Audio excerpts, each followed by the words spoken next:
Welcome back to another episode of New York City Meets Bama. I'm your host, Chris Merriman. With Katarina. Why don't you tell everybody what you've had going on this week? Let's see. So I came out with a package for social media, and so that's going really well. I'm excited for that, but it's been keeping me busy, which is a good thing. And I have a new CRM that I've been using, and once it officially launches, I'm going to share with which one it is. But I love it, but I am experiencing everything that I didn't like technology for. So that's great. Love technology when it doesn't want to cooperate, but everything else is going well. And Chris and I have an exciting venture that we're going into. I guess we're launching it, in October? I can't believe it's already October. It's not yet, but it will be. It will be October. It's spooky season. It's getting there, yeah. And inside October, we've got a event scheduled to go see Andy Elliott. That'll be fun. He's going to make me work out. I was unaware of what I signed up for exactly because one of my buddies, Bobby, went, and he said, you got to sign up. So now we're going, and we're working out with whoever trained The Rock. I don't know all these guys' names, but I know there's Bradley, Andy Elliott, Wes Watson, like a couple of these guys. So Oh, interesting. it'd be neat. And then your parents are coming in before that, so... Yeah. They've never been to Alabama, have they? No. Oh, boy. My dad said he went to a bar, I think he said, on the cusp of Florida and Alabama. I don't think that's the true... Yeah, I don't think that's the true example of what Alabama's like, but... I think that bar has a TikTok called Floribama. Really? Yeah. I should look it up. But, yeah, they're coming here.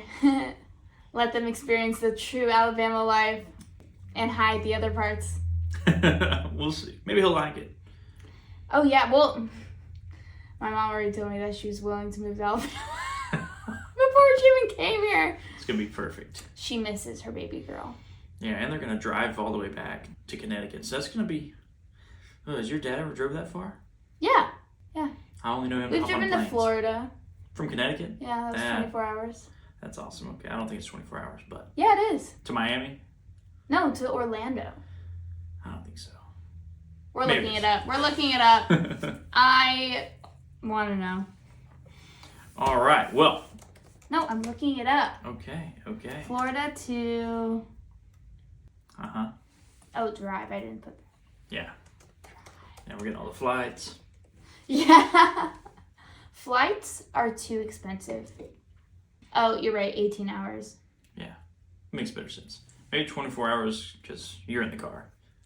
Yeah, by the time I have to pee, get snacks, all those things. Mm-hmm. All right. What else is new with you, Christopher? Are you a little tired today? No, I'm not tired. I'd like to add that it is 5 o'clock at night while we're doing this, and... That's not night, it's evening, and then it's still daylight outside. So? I know, I'm wore out from you and Bobby. Jeez. You guys haven't met Bobby yet. Bobby is Chris's partner. Not romantic partner. Business partner. We do. And he came to the office today to have a business conversation, and Bobby has the energy that I have, and he wore me out. So it was just like everybody was jumping around trying to explain things. It's like like being inside a jungle gym. It was fun, but that was at literally 10 o'clock. But it ended at like 3. Yeah. So we're getting a late start to this, but it's okay. We're ready. We're energized. Chris has his Monster. We should sponsor Monster. No, they should sponsor us. Your brother's sponsored by Monster. No, the way it works is we...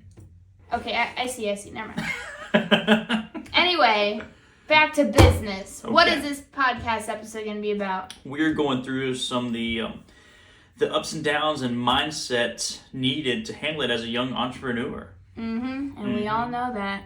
I have definitely been through it. That's right.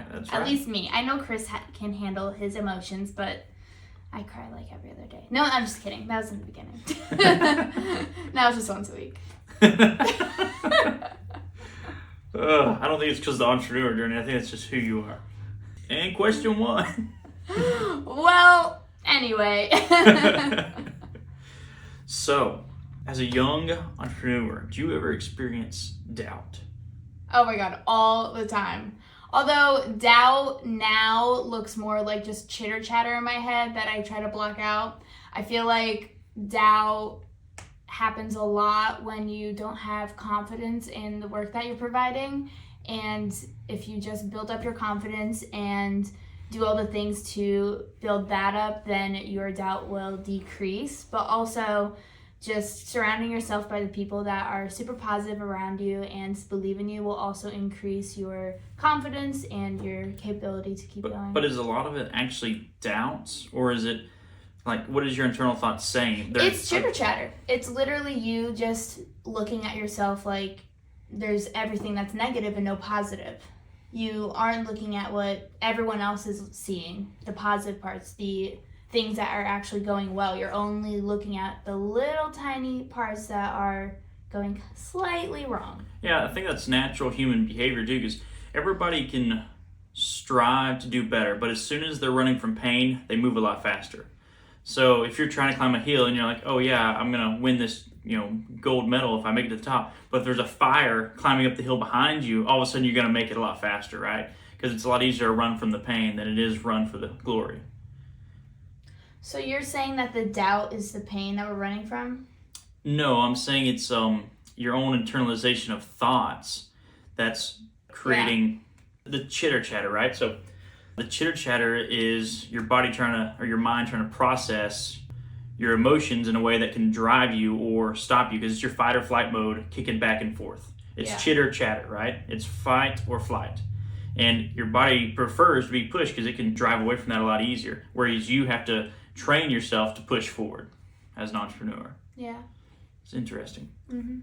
So, can you recall any moments when friends, peers, family members, things like that, caused doubt or caused anything like that was painful for you emotionally? Yeah, literally all the time. I mean, now I grew up with a family that was super supportive. So my dad's an entrepreneur. My mom was the wife of an entrepreneur, so super supportive to my dad. And when I was about to graduate, I told them that I didn't want to go get a job and I wanted to go straight into entrepreneurship. And they told me, you can't do that. You have to go see what it's like. Because my dad knew that I was eventually going to quit anyway and figure it out. But they wanted me to experience both to just kind of see what it was like. Because if I went straight into entrepreneurship, they told me that I would kind of have doubts or question what the opposite life was like. And from the point that I'm at now, I don't think I needed that. I honestly knew what I was getting into and knew what it was like because I did many jobs during college. So once I graduated, I obviously got a job, and now that I'm an entrepreneur, my parents are very supportive now, and my family, they're like, when are you getting a job? What do you mean when am I getting a job? I work every day. Mm-hmm. And then my friends, the ones that really know me and know my work ethic, are super supportive, but then I've had friends that are like, what happens if this doesn't work out? Like, what's your plan B? What do you do with those friends? So you can't really change people. So I choose to spend my time wisely with those people. So if I want to just have fun and I set my mind that I'm going to just have fun that night and that's it, then those are the people I hang out with, if my other group of friends aren't available. But the people that are super supportive and have the same mindset and same career path are usually the ones that will stick around and be with me in all the ups and downs. Like, I could go to them for anything that I need. If I have something that I'm super stressed about, they'll understand and they'll support me. But the people that have a day job and kind of are looking at me like I'm crazy for doing this aren't going to be that supportive and are just going to tell me, well, maybe you should quit. Right. Yeah, you control the 5 people that you're around the most, and those people reflect on you, right? Like, you start picking up personalities and things of those individuals, so you get to choose that. You get to regulate it. Even if you're saying, oh, I don't have a car, oh, I'm locked in this place, I go to school with these people, whatever it is, even if you have to isolate from those people and get a freaking pen pal. Like, a lot of my friends or the people that I try to influence myself with was people on YouTube, like watching influencers that I enjoyed and wanted to consume their content, because that was the ideologies I wanted, and I couldn't find it around me until I started traveling. Once I started traveling, now I've got friends all over the nation, and that's who my core group is. Even though they're not my back door, that's what it took for me to stay going by myself. And that's the same with reading books too. Like, what you get out of reading a inspirational book, the knowledge that you get out of it is equivalent to what you would get from spending time with friends that are not equivalent actually, but they're helping you grow the same way. Right. So you just want to make sure your peer group is growing with that same ideology. Exactly. And I think having friends in all parts of the world doing all different industries, especially entrepreneurship, are the type of people that you want to have. And even though they're not in your city, they're still people that you can call at any time and will listen to you and be there for you. Yeah. Besides people that I do some business with, I've got like 3 friends that I talk to total that are still here. I have 2 friends in Alabama. I'm growing. But no, they're great. Well, just like Andrew just came in before the podcast. Yeah. And we're running them through our new business model. And his first things out of his mouth were, because he saw a problem, he's like, I'm not doubting you, but I see an issue, yeah, right? I heard that. That was great. Yeah, so that kind of stuff, you know? Yeah. Yeah. But, all right, for all the people here, what strategies and habits do you use to help isolate those bad thoughts and control those negative emotions or doubts that you have? Okay. Strategy to prevent the negative thoughts and whatnot, the chitter chatter. Well, what I do is I used to get in my head all the time about that. So since then, what I've been doing is journaling, writing down what I'm grateful for has really made a difference. I actually took a psychology of happiness class. I don't think I told you this. No. Psychology. That would explain it though. My gosh. Psychology of happiness. So the whole thing was about the things that you surround yourself with are going to make you happy, and the way that you set your mind to be is going to shift your mind to think a certain way. So if you think negative thoughts and you don't look at the positive parts of your day, you're automatically going to think of the negative. So you have to basically brainwash or set your mind to think positively and think of the positive things that happen in the day. So that's where the affirmations come into place. So if you write down your affirmations in the morning, so what are you grateful for? You can start off with your family. You can start off with having a home or even just having a job. Like, start it off easy and then just grow from there. And eventually you're going to run out of the typical things and you're going to really get down to the nitty gritty. Like, affirmations could be, I did so great on this project that I did this week, or I was really proud of myself for the test that I got on, or the grade that I got on a test this week. So it could be super specific, and it's just to boost up your energy and your confidence and make sure that the chitter chatter exits your head. Because if you tell yourself, this isn't good enough, no one's gonna like it, I'm gonna fail, that's just not gonna do anything. So basically turn those into positives and tell yourself, this is good enough, I'm going to succeed, and I'm going to do a good job of this. Yeah, because a lot of the reality is coming from your own perception of what you're doing, right? Yeah. It's law of attraction. So it will manifest into your reality. If you think it's going to fail, guaranteed. It's like 90% that it's not going to work. So that's interesting. A lot of people don't understand what the law of attraction means. They think, oh, me just saying it isn't going to make it happen. Obviously. Right. Like, yeah.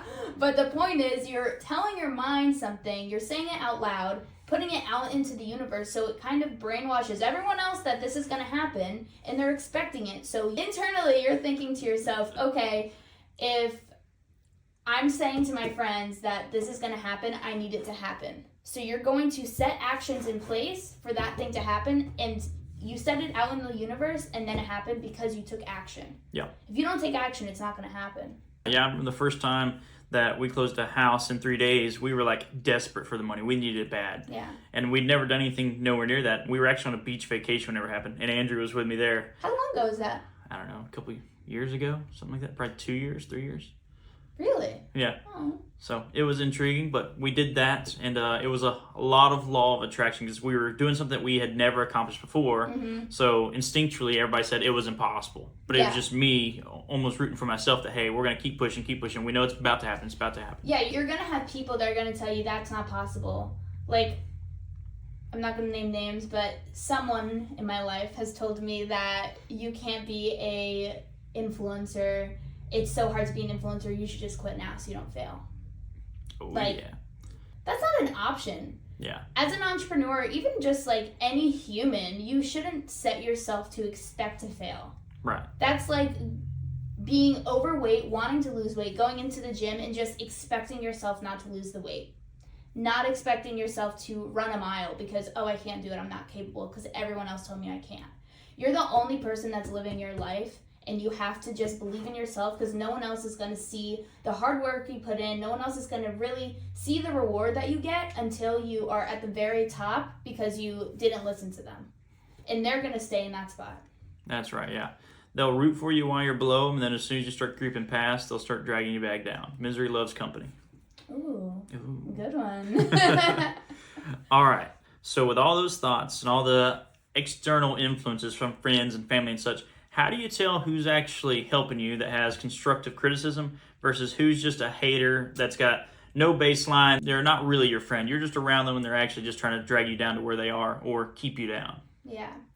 So to tell the difference is, a friend is someone that will tell you things that you maybe don't want to hear, or tell you their perspective of something, and you can take it or leave it. That's the option of having a friend that tells you something like that. But at the end of the day, they believe in you and they want to see you succeed. They're only telling you because they want to see you grow. They want to see you fix the challenge that they are pointing out and move forward from that and keep going.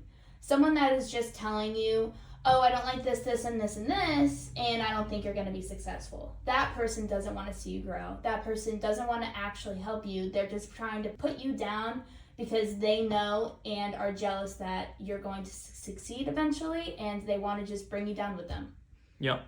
Yeah, so whenever I was first starting my real estate journey, I had people that would come by and say, this looks like a hard project, but if you move, do these pieces or do a room at a time right, that you would get it accomplished. So that's what I would do. And then I had other people come in and say, I would stop now or maybe burn it down or something because there's no way you're going to get this thing finished. It's the hardest thing I've ever seen. And it's just because people wanted me to stop and drag in and stay comfort with them. Yeah, because they can't see themselves doing it, so how could you possibly do it? Right, exactly. Yeah. Or they're scared that you're actually going to do it and they know they would never be able to get it done. Yeah, and that's the best feeling. It is the best feeling. I got it. Yeah, with that being the best feeling, how do you, as an entrepreneur, gain that kind of confidence where you're able to move forward and have your own belief system that, hey, I'm going to get this done and it's going to go great? And how do you have that game change for everybody? Because a lot of people suffer and get held down by their peers and family. Yeah, so what I've done growing since I graduated high school till now, I've noticed that leaning into my core group, my core support system has been a game changer. Like, they are the people that I go to no matter what, and if I have any self-doubt, they will then tell me, you're fine, you're doing great, like, everything's gonna be okay, just keep going the path that you're in. My dad, growing up, especially in college, I always remind myself what he used to tell me, and that is, keep going, trust the process, and you're going to be okay. He always used to tell me that. So that's something that I always used to remind myself about. I'd write it down constantly. I'd journal about it, journal about how I'm feeling, and journal about all the action steps that I have to take. If you are confident in the steps that you're taking and know that those steps will then lead you into the direction that you want to be in, the goal that you're trying to achieve, then it gives you the confidence to go into that direction, because there is no way to fail if you have a plan, right? So you keep going, yeah. Yeah. Like, there's going to be challenges. Yeah, I'd say never one time that if I had a plan that lasted over 3 months, that I accomplished the goal according to that plan. But I still accomplished the goal. It just didn't go how I expected or planned. So as long as you have a essential game plan, you know the direction you're going in, you're going to be okay. You know the next step. That's all you need. You just need the next step to get you a little bit further. Or you just need to pick a next step. Yeah. Because exactly. Here's my, I normally make my plan, it would look like this, and then the route to get there would look something like that, Yeah. It would zigzag to it, so. Yeah, just knowing how to fix the challenges was everything. And also reminding myself that even if I had the worst day and I didn't accomplish anything, I still grew 1% from the person I am today to the person I was yesterday. Yeah, and I guess for me, what started building my confidence was my capacity to outwork everybody, that I just wouldn't quit. No matter what, it just didn't matter. When everybody else would stop, I would keep going. And I knew what was now impossible for them was now possible for me. So I set myself apart from the crowd because I knew I was willing to do more. Yep. And with that being said, hard work's not the only factor that goes into all this entrepreneurship and whatnot, but it was the starting point that said, I am willing to do more. That's why I will have more. So it kept me apart from everyone else. And so I thought it was okay if I think a little different because I'm willing to do more than everyone else. Yeah. There So, you go. yeah. So with all this, now that the people are getting this set up, how do they track their goals to maintain motivation, this drive and strive to keep going? Like, what do you use tools? Do you journal each day? Like, what is your thought process to do that? So with goals, every single year, at the beginning of the year, I set year goals. And those year goals might come from my overarching goals that I had set for multiple years. So pick my year goals and I put a number, a time, and a date that I want to achieve the goal. With that, then I decide, okay, is that going to be a short form or short-term goal, or is it going to be a 6-month goal, or is it going to be the whole year goal? And then after I do that, I pick the 3-month goal and take that and decide, okay, what are the action steps I need to take to achieve those goals? Then I look at the 6-month, and then I look at the year. And I divide that throughout the year to tell myself, okay, these are the small achievements I need to reach every month to eventually finish that goal completely. And that is how I usually create the game plan for my goals and then achieve my goals. And then every day I write down my to-do list. I have to say, blocking my time has saved my life. In college, I could not have a day where I didn't have a blocked time. If you guys don't know what that is, it's basically a block schedule of every single hour. You know exactly what you're going to do. Even if it's you eating lunch. You just plan you eating lunch and that is it. It's because you're setting the expectations of what you're going to get done for the day, and this way you're not wasting time thinking during the day of what you're going to get done. Right. I used to spend hours sitting at my desk thinking, okay, what do I have to do next? You can imagine how much time you waste just thinking like that. Yeah. So having a game plan crazy. Also makes yourself feel confident, because I used to be crazy. I would set the game plan for the week so that I knew that, okay, if I work on a little bit every day, I know it'll be done by Friday. I know it. So just having that set and scheduled, it gave me the confidence to know, okay, I can achieve that because it's in my schedule. I know the steps, and I know that with the time, I can achieve it. Yeah, absolutely. Yeah, I think for me, I normally start my goals by thinking about the biggest picture I can see out, like whether it's a 5-year or a 10-year plan or something like that, and start working my way back until I see problems or areas that I may endure. Then I start building action steps to those pieces. That's really cute. I'm also just thinking because last week Chris told us about how he views things, and when Chris is just staring into space, he told us on the last episode that he sees third person view. Yeah, that is something else, and that's basically what you're saying you do for and that's why goals. I may stand there and just stare, and then you'll see me, I'll stare off for a while, and then once I get to where I cannot remember anything else, I have to break out a whiteboard. So next door to our podcast room is a full room of whiteboards that I have thoughts written on, and it only makes sense to me because that's sort of how, like a crazy man that's tracking somebody down or something, they got their little dungeon with newspapers everywhere. That's like kind of what it is. It's all my thoughts laid out that way I can interpret the storyline again, and just so I can run through it and internalize and see what problems do I see, and whether I saw them or not, we'll run through them. As long as the end goal makes sense for us to keep going for, that's how we'll push through it. Yeah. Okay, so do you have any role models or mentors that played a crucial role in your journey? I would say my parents. My parents have always been there for me. So growing up, I did acting and modeling, and my mom was just the complete role model for that position. She was always beautiful and always spoke really clearly and eloquently, and I wanted to be just like her. And she was like, I wanted to be a model, and I was like, I want to be a model too. And then she got me into it, and then it was kind of just like, she was my momager. We hung out, we got to spend time together, and she kind of gave me a glimpse of what the work life was like, and she was my role model in that way. And then my father, as I went to college, it was more of a business perspective role model, and he is a life coach, business coach, so he knew exactly where to lead me and everything. And we would make jokes, like he would be like, okay, what you're doing right now is exactly what I had planned for you. Good job. And I'm like, what plan do you have for me? I don't know this plan. What is this 10-year plan you have planned? Like, I didn't understand. So he's definitely been a role model. He always set expectations for me and showed me exactly what it's like to be a businesswoman and run a business and be an entrepreneur. So I think, yeah, a lot of my stuff spawns from childhood as well. Like, I would say my parents were great role models, but they also, like, what they actually did for me growing up. So my mom was like the rah-rah, the behind you, like, go for it, it'll work, it's fine, just do it. Aww. And then my dad was always like, you'll probably fail, you can try for it, but just know, you can always step it up, step it up, step it up. So anytime I did something, he's like, yeah, you could have done it this much better. It was always like, he never let me reach the ceiling, right? Like, I was always had to push more. Sorry, Dad. Yeah, it's like, if we were loading up lumber or anything, he's like, yeah, I could do about 5 times that in the same amount of time. I'm like, okay, got to push harder. And then my brother was sort of like the naysayer for me, right? Like the peer that was sort of like antagonizing you all the time, that saying, oh, you won't make it, you won't make it, you won't make it or whatever. And he's just pushing on me. And I don't know, part of it created who I am, whether he was meaning it as an intentional negative or as just, harassing his little brother.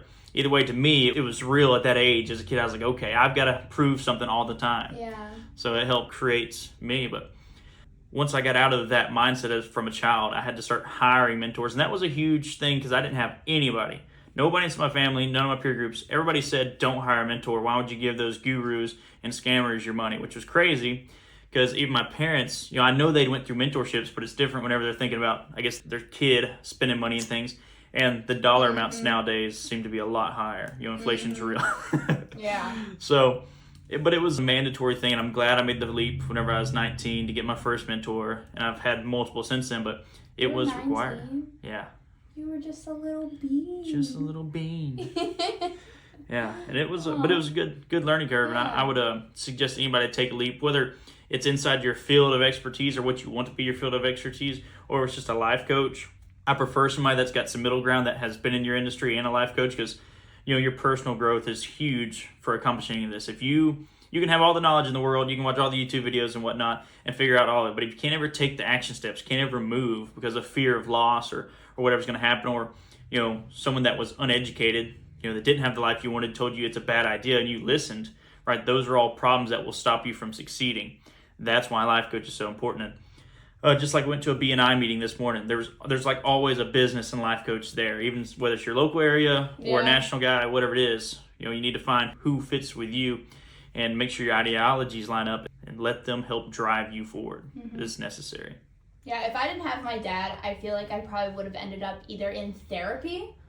I used to joke, I was like, Dad, you're my therapist. Therapy or getting a life coach, a business coach. It's entrepreneurial therapy. Like it's a learning session that you have to learn how to control yourself, your own emotions, because you will stop you before anybody else does. Or understanding people. Like before my dad introduced me to DISC, I had no idea what anything was. Like I didn't understand how to communicate to the people around me or why people were acting the way they were, especially in the business environment.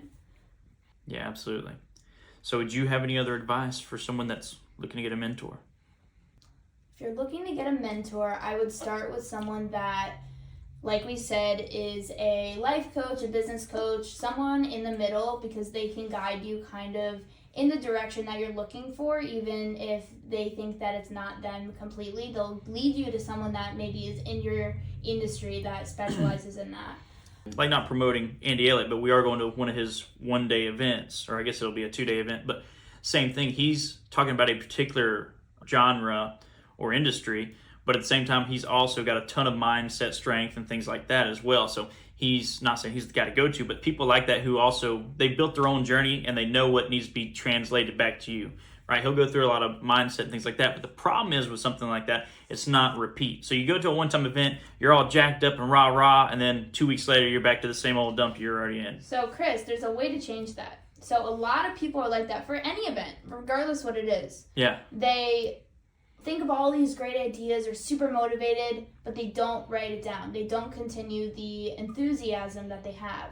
And the way to do that, sorry to say it, but you gotta journal. Either journaling or even just talking like to a recorder. Like just talk to a recorder. Put it out there. Put it out there so you remind yourself of your goals, how you were feeling in the moment, how you can kind of change how you're feeling. Because if you're feeling really down one day, then writing down all the things you achieved definitely will make you feel better. I promise. Yeah. Your dad actually created a document that, that most of his students look at daily to keep that built back up, called the Maverick Manifesto. Yeah. Can we attach that or anything? Because it's a manifesto, yeah, it's a pretty awesome little thing Go to to get the you. show notes. It'll be there. Yeah, because it's powerful, right? It gets you. It reminds you of who you were and what you wanted to accomplish in that moment. So you're like, that's what I set out to do, and why did I stop? And it brings you back to, okay, this is what I'm going to do. Now I'm driven again. Let's rock and roll. Yeah. It takes away a lot of the excuses and internal chit chat. Yeah, I agree. All right. What projects are you currently working on, and how do they relate to your journey overcoming the chit chat, the doubt, all the issues internally? So, obviously, I've said it many times in this podcast so far, but I always wanted to be an entrepreneur. I was like, I don't want to work for anyone else. I want to work for myself. And having some kind of program and coaching program was definitely part of it. And so far, I have, in the last 2 weeks, I've been able to accomplish a social media package and have a list of clients so far. So I'm super excited for that. And then it's probably going to lead into some kind of ongoing continuity where I communicate with the students ongoing. And I definitely, at one point, didn't think that was possible. At one point in my journey, I doubted myself. But then, as I looked at it and as I looked at what the opposite life would be, I considered, what happens? I just decide not to do it anymore. If that's the worst that happens, then I'll try it out. Exactly. You can always go back to the job. Yeah. Or a job. The It's job not all the isn't same. going to go anywhere, but the opportunity that you have today of starting your own business is today. It will disappear, whether you're going to get older and you won't be able to move the same. You might go... Warren Buffett's got all the money in the world, right? But if you were to ask him if he wanted to be 25 again and have the opportunity to do it all over, I bet you'd say yes. Yeah. So it's that piece, like, you don't get to go backwards. The best time to plant a tree was yesterday, right? Oh, Christopher.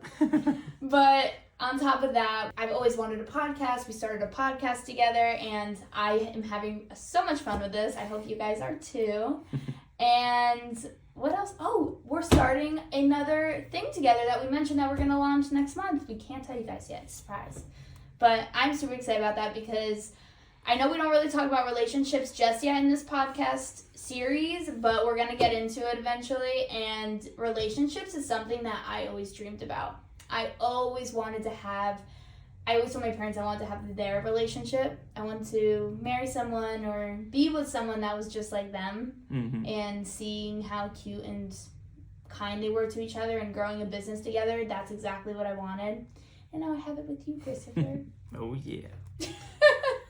But that is definitely something that I didn't think was possible, especially because it wasn't exactly in my control. No, it's not. I mean, yes, it is, but it's because you don't get to dictate it, so it's not you don't have full control on that piece. Right. And also, people don't understand how much repetition it takes, right? Like, you think you're just going to find Mr. Wonderful on 1 or 2 dates, right? Like the same thing, getting leads and stuff. It takes some volume. Mm-hmm. You may have to go on 50 dates, 100, whatever it is, to get what you're after. Building the relationship, seeing what's there. Yeah, and realizing what do you actually want. Same thing with business. You may start a business and realize this was horrible. Then you reanalyze it like, okay, is it just the way I'm working with the business or communicating with my partner? Or is it, no, we're just not compatible and I'd like to go another route? Yeah.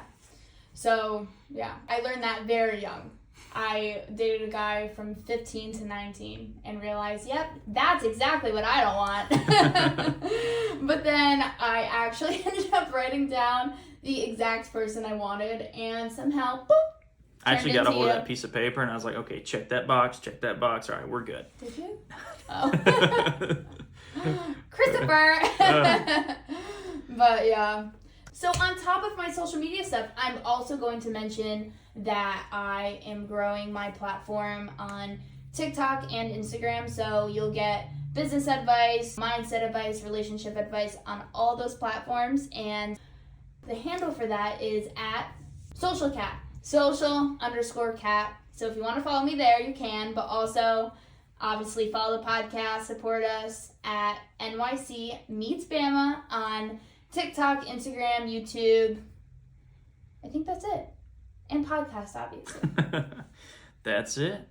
we're going to drop the Maverick Manifesto for you. And I think that's about all we're going to go through today. I hope that was enough for you to respond back and reflect on your own life and current situation and actions and decide how you need to move forward, and don't take a step back. Just let's keep pushing forward on it. Take it away. Piece by piece. Yeah, there you go, Chris. All right, you want to wrap us up? Yeah, I mean, like I said, follow us on all the platforms, and we post every single Friday, so we'll be back next week with a unconventional way to grow your business. All right, see you guys next week. See ya. Bye.